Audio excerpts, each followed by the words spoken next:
জোড়াসাঁকোর ঠাকুর পরিবারের অন্যতম নক্ষত্র সরলা দেবী চৌধুরানী কলকাতা বিশ্ববিদ্যালয়ের প্রথম পদ্মাবতী স্বর্ণপদক প্রাপক, রবীন্দ্রনাথের ভাগ্নী, বঙ্কিমচন্দ্রের স্নেহধন্যা। মা স্বর্ণকুমারী দেবী বাংলার প্রথম মহিলা ঔপন্যাসিক।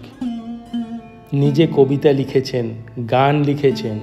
একই লাবণ্যে পূর্ণ প্রাণ, আনন্দলোকে মঙ্গলালোকের মতো রবীন্দ্রসঙ্গীতে সুর দিয়েছেন। দুর্বল বাঙালির তকমা ঘোচাতে যুবকদের অস্ত্র শিক্ষণ দিয়ে শুরু করেন প্রতাপাদিত্য উৎসব।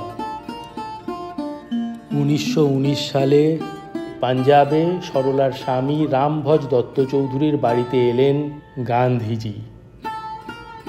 ক্রমশ গাঢ় হলো সরলার সাথে বন্ধুত্ব, বহু চিঠির আদান প্রদান। গান্ধীজি সরলাকে নিজের আধ্যাত্মিক স্ত্রী রূপে গ্রহণ করতে চেয়েছিলেন। অলকা সারাওগির মূল হিন্দি উপন্যাসের এই বঙ্গানুবাদ সেই এক শক্তিশালী নারী ও এক আশ্চর্য পুরুষের পত্রের ভিত্তিতে তৈরি, যেখানে কোনো মিথ্যে নেই, সবটাই ঐতিহাসিকভাবে সত্য।